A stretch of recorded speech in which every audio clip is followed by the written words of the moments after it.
Antes de começar, eu quero fazer aqui dois anúncios. Um é com relação a esse livro aqui, que vocês podem encontrar ali no balcão da Faculdade Unida.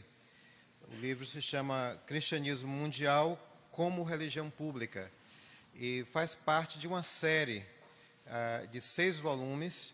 Esse é o primeiro volume de 6. A série é Cristianismo Mundial e Religião Pública. Essa é uma série bilíngue. Esse primeiro volume está em português e inglês. Os volumes seguintes vão sair separadamente em português e inglês. A série é resultado de uma parceria da Faculdade Unida com o Seminário Teológico de Princeton e também agora envolve a editora Fortress, a Fortress Press nos Estados Unidos, que assumiu a condução da publicação em inglês. O primeiro volume em inglês vai aparecer agora em outubro pela Fortress e já está sendo anunciado no site. Vai haver um lançamento durante a reunião da Academia Americana de Religião em Boston. O segundo volume já está sendo preparado para o próximo ano. Trabalha com a questão das migrações e a religião, e temos já encaminhado mais 2 volumes, trabalhando agora já nos últimos 2 que finalizarão a série. Então é um motivo de muita alegria poder participar, né, dessa parceria que envolve vários professores daqui, de outras instituições no Brasil e de escolas de várias partes do mundo. A gente tem também uma conferência que eu gostaria que vocês estivessem a par. Esse cartaz, obviamente, você não vai enxergar de onde está, a não ser que você tenha uma visão muito boa. Eu estou lhe dando R$10 se você enxergar daí de trás. Mas o cartaz é de uma conferência que diz assim, que vai acontecer em Princeton, no seminário de Princeton, em janeiro, do dia 18 ao dia 20. E é a primeira conferência que o nosso programa, o Programa de Cristianismo Mundial e História das Religiões, vai realizar com foco no cristianismo mundial. Então, é sobre metodologias, perspectivas e tendências, né, no cristianismo mundial. Ainda está aberto para quem quem gostaria de apresentar artigos, fazer uma fala. Você pode entrar no website do seminário. O professor Vanderlei tem uma cópia do cartaz maior, que talvez já esteja até aí no mural de vocês. E o website é ptsem.edu. Nesse website você encontra essa informação de como se inscrever.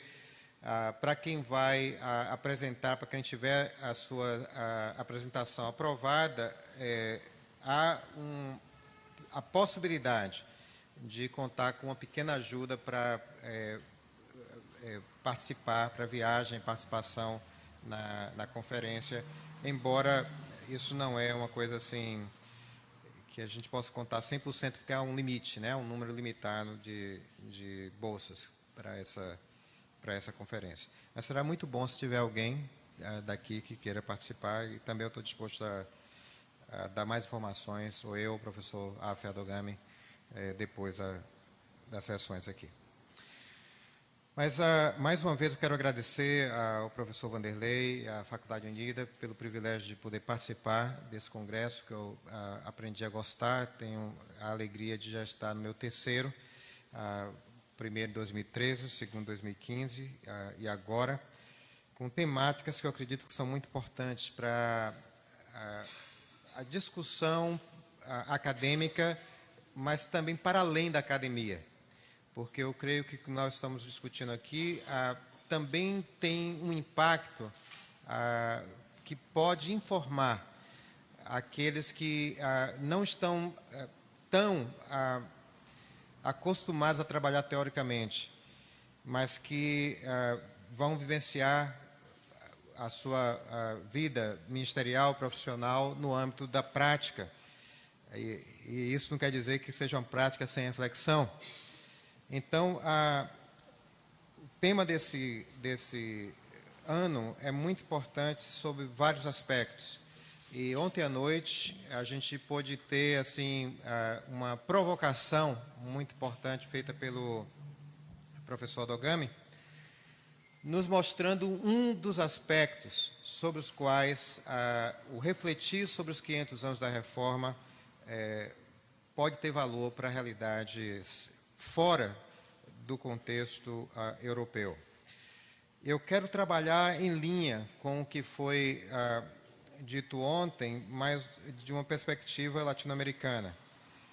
Eu trabalho no mesmo departamento e programa que o professor Adogami e nós trocamos muitas ideias e temos, obviamente, similaridades e diferenças nas nossas formas de pensar, mas concordamos plenamente na visão de que há algo extraordinário acontecendo no mundo hoje em termos de uma transformação drástica do cristianismo e da nossa percepção do cristianismo e de suas relações, tanto internas como as relações com as outras religiões.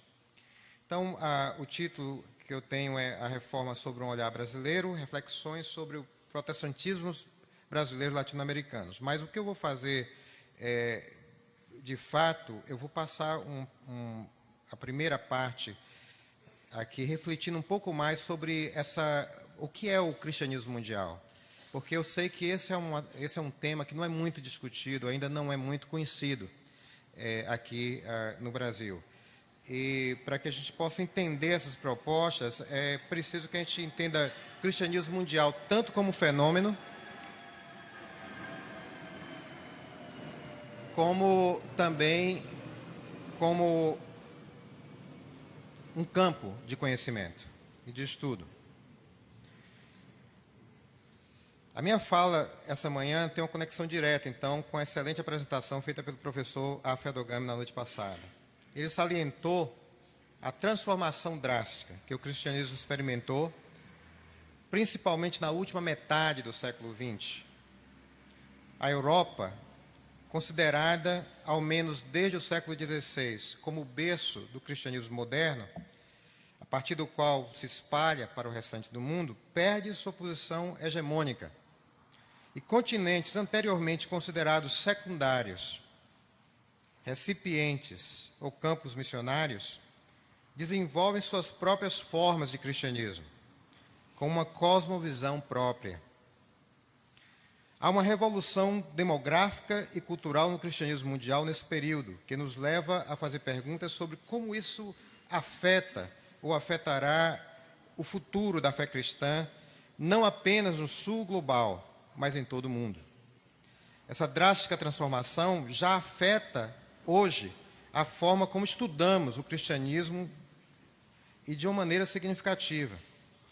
Ao passo que até pouco tempo estudávamos, mesmo aqui na parte do sul, no hemisfério sul, uma história da igreja com uma narrativa eurocêntrica que se desenvolvia a partir da Europa para as outras partes do mundo, confundindo-se com as narrativas de expansão colonial, hoje somos forçados a estudar outras narrativas, como as das igrejas independentes na África, Ásia e América Latina, que pouco dependem das narrativas dominantes de expansão missionária europeia.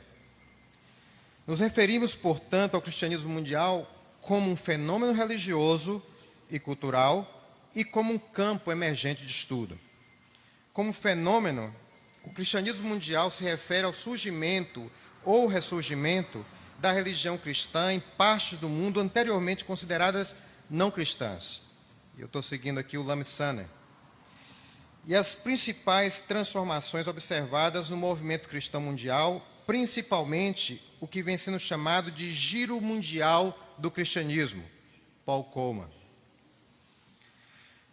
Como campo de estudos, o cristianismo mundial vem desenvolvendo seus próprios métodos e aproximações teóricas.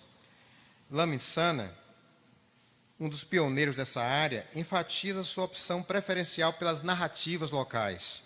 Ele diz: decidida a prioridade à reação indígena, e a apropriação local, ao invés da transmissão e orientação missionárias. E assim inverti o argumento, falando da descoberta indígena do cristianismo, ao invés do descobrimento cristão das sociedades indígenas. Sanneh compara essa apropriação indígena do cristianismo e da teologia em alcance e consequência com a helenização da teologia na Igreja Antiga. Mas dessa vez sem o aparelhamento estatal. De acordo com ele, é difícil superestimar as implicações dessa virada indígena para a forma futura da religião. De certa forma, essa abordagem tem semelhanças com a questão levantada por Otto Maduro, numa palestra em 2003, quando ele afirmou que o que aconteceria se construíssemos nossas teorias de baixo para cima? Se começássemos ouvindo as experiências daqueles cujas ideias nunca chegam às bibliotecas e cujas práticas simplesmente ocorrem na vida cotidiana. Dessa forma, novas expressões cristãs originárias no sul global têm emergido, levando ao surgimento de diferentes faces do cristianismo mundial. O cristianismo, talvez mais do que qualquer outra religião, tem se caracterizado como uma religião itinerante. Andrew Walls, Kwame Bediako, Lami Sanneh e Philip Jenkins nos mostram que, ao longo da sua história, o cristianismo tem experimentado uma peregrinação contínua, movendo-se com notável capacidade de adaptação entre línguas e culturas, ao passo que nunca se vincula totalmente a um lugar, a uma cultura ou uma raça em específico. Tite Tienot refere-se à natureza policêntrica do cristianismo, afirmando que o cristianismo se sente em casa numa multiplicidade de culturas. De acordo com os dados que David Barrett e Todd Johnson, Kenneth Ross e outros nos têm fornecido, durante todo o primeiro milênio do cristianismo, o centro de gravidade cristão estava no oeste da Ásia. E uma maioria dos cristãos estava no que é conhecido hoje como sul global. O cristianismo nasceu no Oriente Médio, já transcultural, transitando para além da cultura judaica. Rapidamente se espalhou por outras línguas e culturas, expandindo-se tanto na direção da Ásia como da África e Europa. Se passaram quase 1000 anos para que o cristianismo se tornasse hegemonicamente europeu ou europeizado. No entanto, em torno do ano 1500, 92% de todos os cristãos estavam no norte da Europa. Foi esse cristianismo informado pela cultura e pelo expansionismo europeus que foi transmitido a outros continentes a partir do século XVI. No entanto, principalmente durante o século XX, o cristianismo experimentou uma mudança demográfica drástica e decisiva. Ele acentuou rapidamente sua curva ao sul. Em 1980, já havia mais cristãos no hemisfério sul do que no norte pela primeira vez em 1000 anos. E seu centro de gravidade estava na África. A mudança do centro de gravidade do cristianismo não é apenas geográfica ou demográfica. Ela implica também uma mudança na cultura e na mentalidade que moldam as expressões da fé cristã. Essa mudança tem implicações significativas para o futuro da vida e do pensar cristão. Nas palavras de Lami Sanneh, nas últimas décadas, novas comunidades abraçaram o cristianismo com implicações para uma nova compreensão do evangelho na história mundial. A África, como foi dito ontem à noite, tem sido o lugar de crescimento mais significativo do cristianismo contemporâneo. 1 em cada 4 cristãos do mundo hoje vive na África. No entanto, a Ásia e a América Latina também estão entre os lugares que vêm experimentando transformações significativas. Precisamos perguntar qual o impacto dessas novas expressões cristãs e diferentes culturas sobre o cristianismo como um todo. Meu interesse, em particular, é investigar como grupos marginalizados, étnica e racialmente na América Latina têm se apropriado do cristianismo. Quais as implicações que esse processo pode gerar para as visões contemporâneas de religião, cultura e sociedade na região? Como já afirmei, a expressão cristianismo mundial também denota um campo de conhecimento acadêmico que tem como objetivo entender o significado de tais mudanças. Por que cristianismo mundial? Não bastaria dizer cristianismo? De acordo com Dale Irving, o termo cristianismo, sem qualquer qualificação, muitas vezes se refere apenas à forma histórica ocidental dominante dessa religião. O mundo cristão, no entanto, se expandiu, alargando também a amplitude do estudo do cristianismo para o mundo e prestando maior atenção às histórias, comunidades e práticas cristãs em todos os continentes, sem privilegiar a narrativa ocidental. Ele continua: o estudo do cristianismo mundial busca investigar e compreender comunidades de fé e prática cristãs, como são encontradas nos 6 continentes, expressas em diversas tradições eclesiais e informadas pela multidão de experiências históricas e culturais num mundo transformado pela globalização. Preocupa-se tanto com a diversidade das expressões locais da vida e fé cristã em todo o mundo, quanto também com a diversidade das formas em que estas interagem criticamente e de forma construtiva ao longo do tempo e do espaço. É particularmente preocupado com as experiências marginalizadas ou expressões de fé cristã que foram subrepresentadas na pesquisa e cujas contribuições mais amplas são subestimadas. A historiadora uruguaia Ana Maria Bidengay, por sua vez, afirma: temos adquirido hoje uma consciência diferente da história e do mundo, mas a história como disciplina continua a ser moldada pela modernidade e pelo nacionalismo do século XIX, durante o qual a história adquiriu uma natureza científica. Aqueles de nós anteriormente deslocados, mulheres e povos nativos de todo o terceiro mundo, agora se esforçam para recuperar nossas experiências passadas, que hoje ressurgem com um novo vigor. Apesar de novas metodologias e novas hermenêuticas visando descobrir outros olhares na história do cristianismo mundial, não podemos superar a versão da história que nos é concedida pela modernidade, que tenta impor uma única memória para subsumir todas as outras.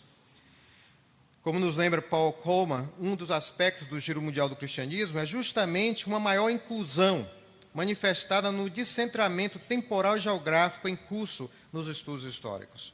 Os pontos altos da história cristã, anteriormente aceitos e sem questionamentos, a chamada grande tradição dos primeiros 6 séculos do cristianismo, os eventos ligados a Roma e Constantinopla, até as excomunhões mútuas em 1054, a fratura do cristianismo na Europa Ocidental ligada à Reforma Protestante e suas consequências, não desfrutam mais dessa centralidade. Os pressupostos normativos centrados nas formações teológicas e institucionais do catolicismo, da ortodoxia e do protestantismo deram lugar ao chamado para uma história mais completa. Justo Gonzalez se refere a isso como uma mudança da cartografia do cristianismo, para descrever, assim, a combinação de transformações de realidades demográficas e a consciência de realidades anteriormente ignoradas. Ele retrata as fronteiras sociais e culturais como o lugar onde as culturas se encontram, um lugar fluido de consciência alternativa. Portanto, quando nos referimos ao cristianismo mundial, tratamos de um movimento extremamente policêntrico e interligado de maneira bastante fluida. Falamos das várias direções dos fluxos, da multicentridade dos fluxos, dos contrafluxos. Seus diversos caminhos têm servido ao longo da história como canais de fluxo através dos quais ideias, pessoas, tecnologia, dinheiro, informações têm viajado de um contexto ou cultura para outro. O cristianismo no sul global vem desenvolvendo uma pluralidade de formas e expressões. Por isso, alguns preferem até mesmo falar de cristianismos mundiais, ao invés do singular. Wilbert Schenck afirma que estamos no ponto em que toda a comunidade cristã pode perceber e afirmar seu relacionamento com todas as outras comunidades cristãs em todo o mundo. Antigas margens têm se tornado novos centros da fé, e antigos centros correm o risco de se tornarem margens. Antigos berços da fé têm se esvaziado, enquanto antigos campos missionários têm se tornado os novos berços da fé. Tais transformações afetam as diversas áreas de estudo relacionadas à teologia, desde a forma como a Bíblia é lida, interpretada, como também até o estudo da história, como já destacado, e os estudos teológicos e mesmo pastorais. O cristianismo mundial, portanto, torna-se um campo necessariamente interdisciplinar. A interpretação da história cristã, a partir dessa perspectiva, se torna mais complexa. Se, por um lado, o cristianismo tem sido identificado como um braço ideológico do colonialismo europeu e do imperialismo ocidental, por outro, como o professor Dogami mencionou ontem à noite, uma ênfase na agência indígena, local, desvenda faces totalmente novas do cristianismo. Ao passo que enfatizamos a natureza policêntrica do cristianismo mundial e celebramos suas diferenças, seguindo Satyanathan Clark, evitamos uma abordagem idealizada dos cristianismos mundiais que ignora as intervenções coloniais passadas e as relações de poder presentes no contexto global integrado de hoje. Faz-se necessário reflexões sobre as interações entre o pensamento pós-colonial ou neocolonial e a religião. Um livro publicado recentemente na Oceania me chamou a atenção por discutir, a partir daquele lugar, as complexas heranças coloniais da região e propor um remapeamento da geografia do conhecimento na região. Uma preocupação explícita ao longo do livro é criar espaços a partir de uma perspectiva hermenêutica pós-colonial para interpretações indígenas no ambiente acadêmico. Para que isso seja possível, precisamos desafiar fronteiras disciplinares estabelecidas, propondo espaços inovadores para interações pós-coloniais na academia. Para além das transformações culturais, vale lembrar que o cristianismo mundial cada dia mais se torna o cristianismo dos pobres. De acordo com Felix Wilfred, em 2025, 70% de todos os cristãos não terão acesso às necessidades básicas de alimento, água, abrigo e cuidados médicos. Já hoje, 46% da população mundial vive com a renda média anual inferior a $100. E 91% da população mundial vive com a renda média anual inferior a $5.000. Para dizer de uma forma diferente, usando as palavras de Wilfred, aqueles com menos de $5.000 com renda anual são os que serão, se não já, os discípulos cristãos mais numerosos em nosso mundo.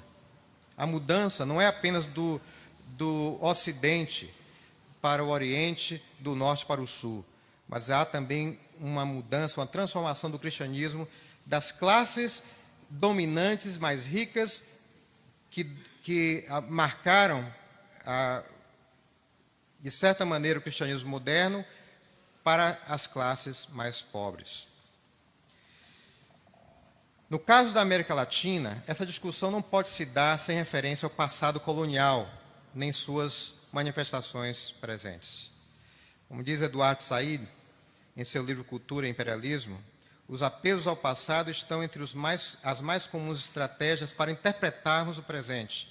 O que anima esses apelos não é apenas o desacordo sobre o que aconteceu no passado e o que foi o passado, mas a incerteza sobre se o passado realmente ficou no passado, concluído, ou se continua, mesmo em formas diferentes. Ao revisitarmos a reforma protestante a partir da América Latina, somos chamados a nos dar conta de nossa própria história e identidade, a partir da qual novas leituras e perspectivas emergem.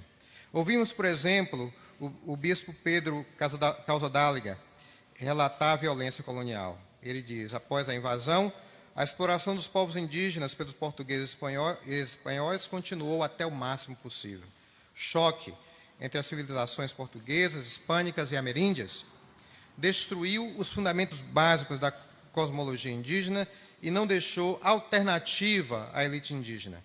Ou eles tiveram que adotar a visão de mundo portuguesa, hispânica, ou seriam relegados para um nível inferior na sociedade.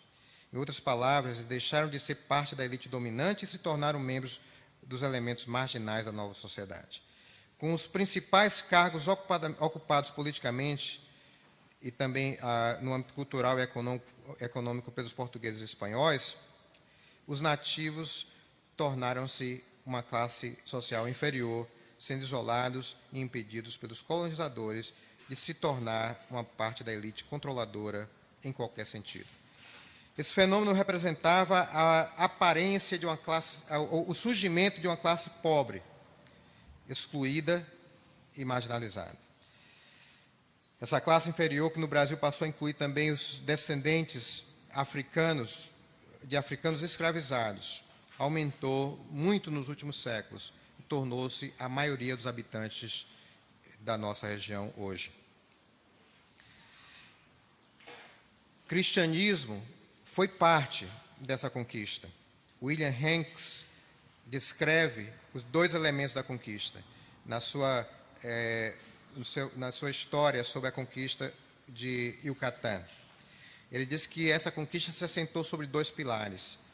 O primeiro foi a subjugação militar, e o segundo foi a chamada conquista pacífica. A conquista militar foi efetuada por um número relativamente pequeno de soldados, armados de espadas, mosquetes, cavalos e cães, apoiados por aliados indígenas. Após décadas de avanços, reveses e reagrupamentos, terminou, ao menos oficialmente, em 1547. A conquista pacífica, ao contrário, foi feita por um número bem menor de missionários e seus recrutas, armados com espaços monumentais construídos, a cruz, as vestes religiosas, a Bíblia e a doutrina, a hóstia, o vinho, o azeite e a palavra. As narrativas que intentam descolonizar o cristianismo latino-americano e questionar as histórias coloniais e neocoloniais hegemônicas são forçadas a desvelar suas motivações e revelar seus transcritos alternativos ou ocultos, que ouvem as vozes dos povos oprimidos e marginalizados em resposta à empreitada colonial. Vitalino Salazar, um ministro protestante maia, na Guatemala, se refere ao encontro do seu povo maia com o cristianismo europeu como a invasão do cristianismo no mundo dos maias. Guilherme Cook chamou isso de genocídio cultural, baseado no racismo e superioridade cultural subjacentes. Dessa forma, associando a evangelização cristã europeia à tentativa de eliminar os modos de vida indígenas considerados supersticiosos e idólatras. Em resumo, a evangelização europeia na América Latina impôs uma ruptura com o passado indígena e africano, bem como a adoção de um modo de vida concebido como superior, exemplificado pelos missionários. O entendimento profundo do cristianismo latino-americano emergente requer que se preste atenção às vozes indígenas e africanas historicamente reprimidas. Diego Irarazábal se refere a esse processo como colonialismo missionário, mas não dá para olvidar a agência dos povos colonizados. Sem a ação dos povos indígenas e negros, na condição de atores sociais e culturais, os cristianismos latino-americanos seriam uma mera extensão do cristianismo europeu. Mas não foi este o caso. O cristianismo assumiu múltiplas formas na América Latina. O cristianismo mundial nos ensina que não há cristianismo em abstrato, só há cristianismo enculturado. Desde a conquista, a América Latina a América Latina tem lidado com as contradições de uma evangelização imperialista, tanto no contexto católico quanto protestante.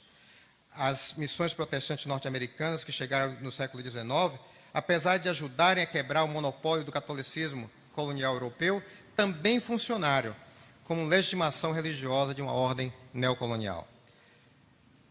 O 50º aniversário da chegada do cristianismo à América Latina, em 1992, proporcionou ao cristianismo moreno, marginal até então, uma oportunidade para se manifestar.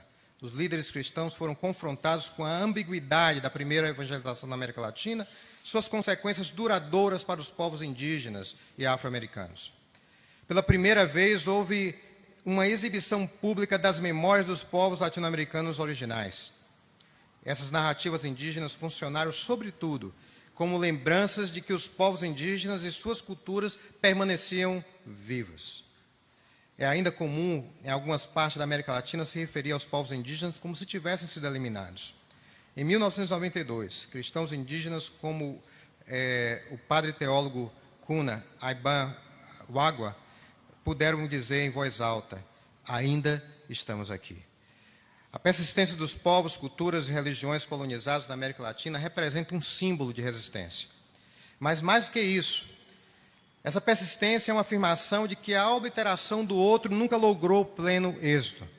Como afirma Wagwa, recontar a história da marginalização, da violência, do genocídio ou etnocídio perpetrados contra nossas comunidades indígenas de Abiyala, por mais dolorosa que seja, é também uma lembrança da nossa vontade indomável. Os povos indígenas e africanos nunca abriram mão de sua capacidade de agir como sujeitos morais, culturais, políticos e religiosos. Sofrimento e opressão não os privaram de sua vontade como povo. Na verdade, continuam a ser mortos e excluídos em grandes números na América Latina, porém, são muito mais do que vítimas. Há uma agência criativa que continua produzindo resistência, libertação e vida. No contexto dessa complexidade intercultural, aprendemos com Edwin Aponte que as margens não são simplesmente bordas entre centros sociais, culturais e o nada. São também espaços de fronteira com outras áreas culturais simultâneas de discurso alternativo e de atividade alternativa. Segundo ele, elas são lugares em que indivíduos e comunidades criam e vivem múltiplas identidades e experiências que desafiam categorias dominantes de percepção, conhecimento, vida e narrativas históricas. Existe uma riqueza dinâmica presente nas fronteiras e nas margens que podem ser desconhecidas para quem caminha na falsa segurança da dominância cultural em centros autonomiados. A persistência da cultura, da religião, dos homens e mulheres indígenas são símbolos de vida. O cristianismo tem que lidar com a sua incurável ambiguidade. Por um lado, estará sempre associado à invasão, à escravidão, à profanação e à aniquilação cultural e religiosa, ao passo que, abraçado pelos povos colonizados, se torna ferramenta de cura e libertação. E que isso significa, a grande questão para nós é o que isso significa para as nossas discussões por ocasião desse aniversário da reforma. Eu deixo essa pergunta para a gente conversar.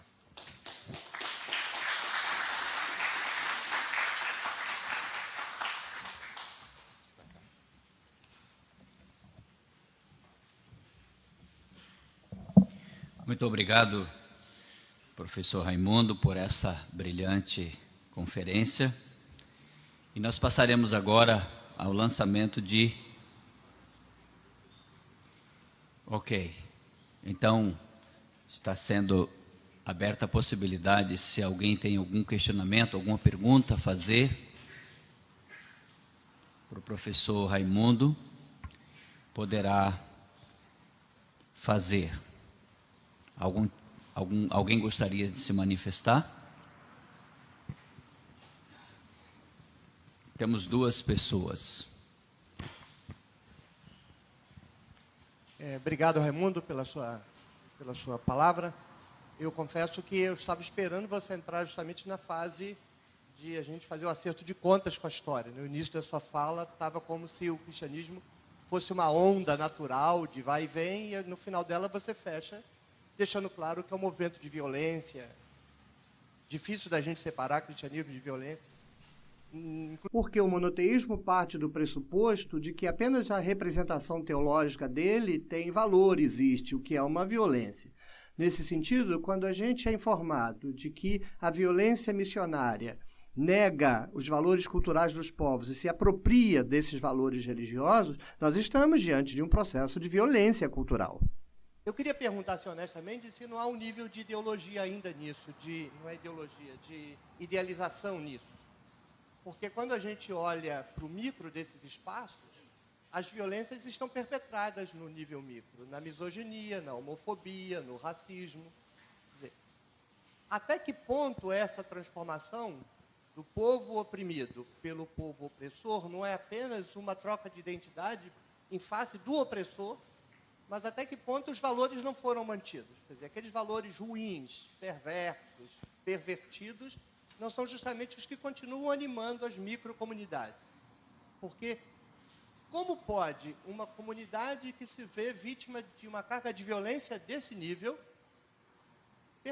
perpetre essa violência no seu dia a dia? Quer dizer, será se o fato de não perpetrar a violência no mesmo nível que os seus opressores não decorre apenas da falta de nível tecnológico e de capacidade?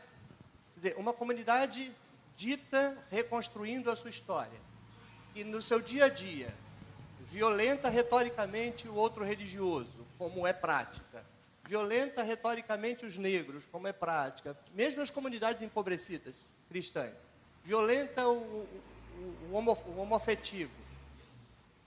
Não é justo que a gente pergunte se, no fundo, a maldade permanece? Até que ponto houve, de fato, releitura do processo de violência ou apenas uma acomodação da violência no nível em que esse grupo empobrecido pode expressar essa violência potencial da narrativa cristã majoritária? Eu respondo essa ou espero a outra? Como é que faço? Respondo essa. Que até, senão eu vou esquecer, tá? Tem muita coisa. Mas eu agradeço, Oswaldo, a excelente provocação. Eu acho que faz muito sentido. E eu não sei se eu vou oferecer uma resposta satisfatória, mas o meu pensamento, se eu tivesse, quando eu penso nessas questões, quando eu penso na questão da violência, a minha reação é muito semelhante à sua. Como pode, né?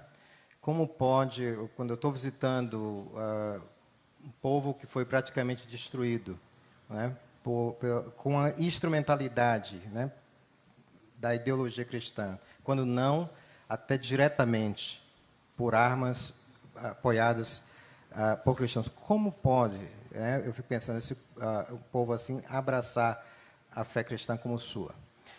Mas eu não tenho esse direito de questionar as escolhas. Então, eu lido com as realidades. Eles têm escolhido.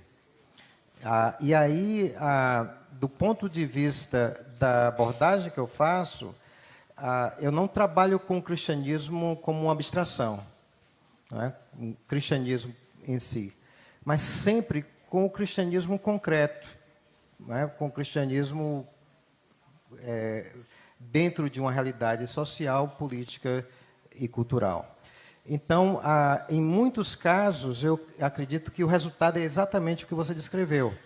Há uma replicação ou uma refratação da violência, porque ela talvez, de alguma maneira, seja aliviada sobre aquele que momentaneamente foi vítima e passa a atingir outros, né, grupos que já não cabem dentro daquele conceito de cristianismo.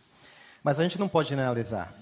E aí eu fico com a questão do objeto real, né, do campo. Eu falava com o Lauri, por exemplo, que antes daquela vinda aqui em maio com meus estudantes, nós passamos alguns dias numa comunidade extremamente empobrecida ao redor da cidade de Alagoinhas, na Bahia, descrita pelos próprios habitantes como a margem das margens. E aí eu pude ver um pouquinho de algo que há muito tempo eu não tinha oportunidade de experimentar diretamente, que é o pentecostalismo autônomo. Ali a gente entra, o pessoal pode ter uma faixa lá dizendo assim, Assembleia de Deus, mas você pergunta lá, é ligada a qual Assembleia de Deus? Nenhuma. Né? Ali cada igrejinha é praticamente uma iniciativa local. E aí o que eu notei naquela comunidade como um todo, conversando, caminhando, encontrando pessoas de diversas tendências religiosas, é que apesar do discurso no culto ser muito semelhante, havia uma compreensão de identidade. Por exemplo, quem mora naquela baixada, eles têm uma experiência comum de vida. Eles sofrem discriminação quando eles vão ao centro da cidade, de Alagoinhas, que é uma cidade pobre que eu vivi lá 2 anos. Eles sofrem discriminação, eles escondem de onde vêm, não dizem onde moram, dão uma da rua melhorzinha que tem, para não dizer de onde moram. Mas aquela é uma experiência comum, que lhes informa a identidade. A identidade religiosa não é aquela que abarca o indivíduo como um todo. Aquela identidade como pobre, aquela identidade como negro, aquela identidade como mulher negra sofrendo violência numa área empobrecida, acabam se tornando um laço comum de identidade que os leva a agir conjuntamente. Então, além de ver manifestações culturais interessantes, entrei numa igreja que, se eu não soubesse que eu estava entrando na igreja, pelo que eu já conheço, como alguém que já entrou em vários terreiros, eu pensaria que eu estaria entrando num terreiro com absorção muito forte da linguagem, das expressões físicas, da direção feminina, das pastoras negras liderando não somente o culto, mas também se tornando ativistas importantes na comunidade, no combate à violência, no combate às drogas. Então, assim, a gente não pode, no meu entender, generalizar concepções abstratas, que eu posso ter. Eu me dou o direito de tê-las. Mas eu não trago isso para a minha pesquisa, para o trabalho. Por quê? Porque eu quero privilegiar as vozes daqueles que são os sujeitos, que têm a sua própria interpretação, que estão dando significado para aquela experiência a partir da sua própria localização, a partir da sua própria realidade. Então, eu creio que eles têm que ter esse direito. Então, nesse sentido, a gente encontra, assim, o reverso, né? E aí, outra vez, não é o cristianismo abstrato, é aquela expressão cristã. Porque o cristianismo, de certa maneira, ele tem essa flexibilidade. Não é só o cristianismo. Há esse mito de que é só o cristianismo. Não. Praticamente todas as religiões têm essa capacidade de serem, pelo menos parcialmente, absolvidas pela cultura local, informadas e transformadas pela cultura local. Mas o cristianismo, historicamente, e por várias de suas características, tem isso ainda mais à flor da pele. Porque, por exemplo, porque a gente já trabalha com ele traduzido culturalmente. Então, apesar de que há o risco dessa mesma experiência se tornar uma experiência alienadora, exclusivista, violenta, há, em muitos casos, narrativas de que ela se torna libertadora, empoderadora, não somente no âmbito individual, mas no âmbito coletivo. De certa maneira, eu sei que há controvérsias, mas eu acredito que, parcialmente, foi o que o Valdo César, o Richard Shaw, também observaram naquela vivência que eles tiveram nas favelas do Rio, onde eles, prestando atenção, não na mensagem que saía do púlpito, mas na recepção e na interpretação dessa mensagem, eles notaram como aquilo acabava mobilizando tanto no nível individual como no nível coletivo. Sei que isso é papo para muito tempo, mas deixo aqui minha resposta. Ok. O primeiro interlocutor foi o professor Oswaldo. Nós temos mais 2 interlocutores. Eu vou solicitar que se identifique para os congressistas poderem conhecê-lo. Meu nome é Lauri Emílio Verde, da Universidade Metodista de São Paulo. Então, obrigado pela palestra. E, assim, queria dizer primeiro, eu me sinto muito identificado com o seu aporte metodológico. Eu penso que aí a gente tem uma grande tarefa pela frente e que eu acho que muda muito, de fato, a estrutura de se pensar a história do cristianismo, que é a minha área de trabalho, né? Eu estudei na Alemanha e uma das coisas assim que me marcaram é que eu estava numa universidade de Heidelberg e cada departamento tinha um prédio. E no prédio em que tinha a biblioteca, que era a área de História e Teologia Sistemática, não tinha nada sobre cristianismo na América Latina, na África. Onde é que isso estava? Isso estava lá no outro prédio de Teologia Prática, que fazia parte da história das missões, né? Então, de fato, assim como uma extensão da narrativa europeia, né? E isso foi uma das coisas que me deixou claro, assim, olha, e a gente vai repetindo esse olhar para cá, né?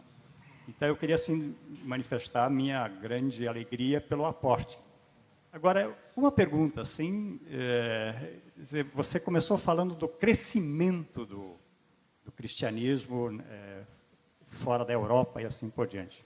Pelas suas pesquisas, esse crescimento, ele é motivado por essas emergências locais?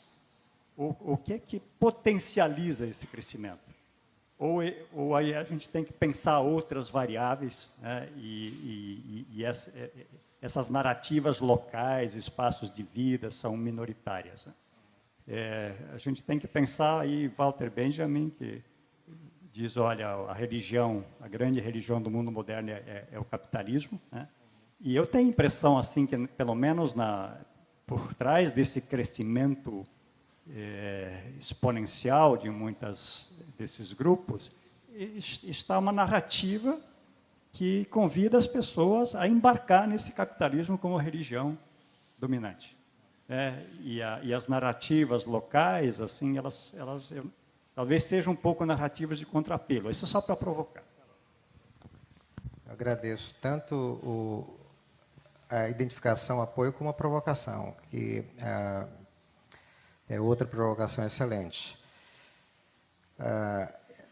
Eu acredito que é complicado dizer assim que um fator, né, é responsável. Primeiramente, a gente deve lembrar que, apesar de falarmos nesse crescimento, a gente fala de forma generalizada, mas, primeiro, no âmbito global, o cristianismo não cresce, né? Há 100 anos, mais ou menos o mesmo percentual da população mundial. E no âmbito local, a experiência histórica do cristianismo não há sequência também, né? É aquela coisa serial, né? Ele cresce, decresce aqui, cresce lá, né? Então, assim, as experiências não têm assim continuidade, né? Não é um modelo a não ser no seu viés colonial, imperialista, ele teve um viés de expansão. Mas, ainda assim, ele foi falho, porque acreditou na capacidade, né, de transformação radical do outro, né, a questão de erradicar, né, a alteridade, negligenciando a resistência do outro ser como a gente, né? Então, eles falharam nisso. Isso foi, de certa maneira, houve fracasso nesse aspecto. Mas a gente não pode fazer essa análise no ar, né? E aí você traz muito bem os outros componentes, a modernidade e o capitalismo. E o Weber e outros que trabalham essas afinidades, elas não deixam de ser fatores nesse crescimento.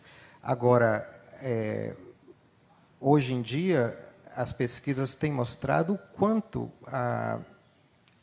essa capacidade de influência de fatores locais também tem gerado ressurgimento, crescimento em lugares onde já não havia mais presença ocidental, em lugares onde o regime não é capitalista. Né? Então, você tem tido esse tipo de... A gente encontra esse tipo de experiência, e aí, com base naquilo que a gente vê como sendo uma apropriação.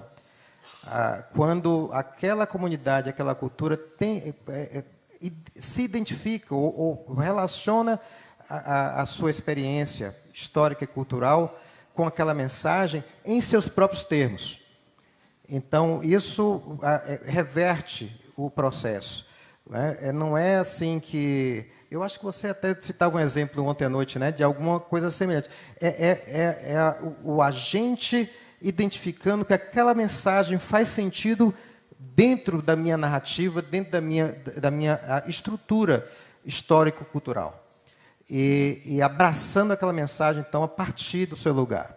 Então, esse também é um fator. O quanto é isso e não o outro, e não outros fatores também, porque também, se nós considerarmos a questão da pobreza e da pobreza extrema, não é? O cristianismo ou a fé, a religião, como tábua de salvação concreta para curar, para livrar, para proteger, né? Para dar comida que não tem, esse também é um outro elemento que não necessariamente estaria ligado com aquela percepção da atração do capitalismo e nem tampouco com os elementos meramente culturais, mas que também há pesquisas que mostram que claramente são fatores, né, que têm conduzido muitos à fé, né, a abraçar um discurso que lhe sirva como uma tábua de esperança numa situação de total desesperança.